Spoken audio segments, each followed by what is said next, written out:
So we spoke about what are privacy assessments and what is privacy impact assessment.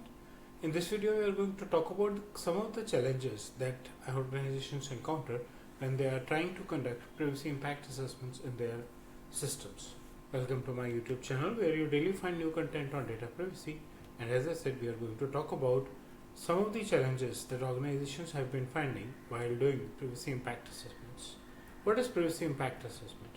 It's a way of self-evaluation when you start a project, or when there's a change in a processing activity, or when there's a change in a regulation. So you reassess your processes to see if there is a risk associated with the personal data being processed there.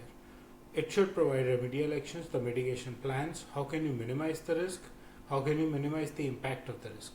It helps you measure your own compliance with laws and regulations, helps you adopt standards, and improvise on your policies and procedures. Important, right? If you see that there is some issue in your procedures, or you can't change those procedures, they are fine, but they are not aligned with the actual announced policy, you can make changes in either way. Whichever way you find, you need to make changes. So that's about what privacy impact assessment is, right? Now, what are the challenges when you are trying to do privacy impact assessment? One major thing that we are still facing in many organizations, and at least in our context, it will take some more time to adjust because we are still awaiting the detailed rules of the Indian DPDP Act. So still there are a lot of Indian businesses who believe that privacy is not for them, is lack of awareness related to privacy, and therefore stakeholders' resistance, that as to why am I supposed to spend money on a privacy related thing, because there could be a lot of investments going on to make yourself compliant. Many people still think there is yet another compliance. My organization has always been working fine. Yes, it has been that your organizations have been working fine, but working fine with respect to privacy of personal data is a step ahead, right? You need to just be sure that that is also going all smooth, right? So a lack of trained people in conducting PIA, we are still trying to establish a lot of awareness regarding privacy, still not being taken up as a new career stream. Will take some time to develop. Lack of understanding of the stakeholders and the teams, and resistance from internal teams. Why to again look into the systems? I have been working fine for so many years for me, right? So what can you do? You need to build a lot of awareness through trainings and awareness, and letting people know that if they are not properly compliant, if there is a risk of breach, the breach could cost heavily in terms of cash, the breach could cost heavily in terms of market reputation for your organization. You should be able to, the related privacy team should be able to demonstrate PIA benefits and necessity, right? It's like a step taken to ask yourself, am I compliant? Or am I doing enough to make sure that privacy is taken care of in my organization's personal data? Involve leadership to champion the initiative is important. Leadership has to be there. If leadership buy-in is not there, then it's in any case very difficult to get a lot of things done in an organization and take the approval of the stakeholders. So the second challenge which is a real challenge, is mapping and identifying the risks. All databases do have personal data, because the record would be related to many human beings, right? You can say a production database may not have, but even in a production database, there would be some table which would define the productivity of the manpower over there, right?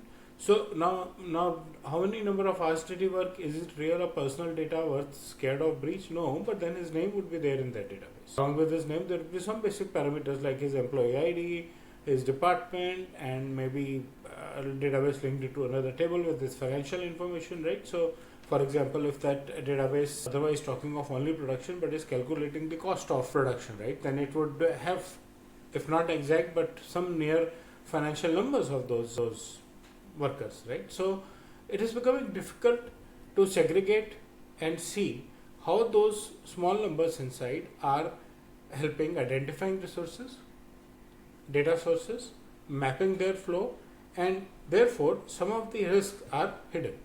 You may not always realize, like I went too deep into this example, but many people would say, oh, this is production database, it hardly has personal data, right? Because they would not like to foresee. That is why it is important to sit down and discuss with the respective teams properly as to what exactly the database has.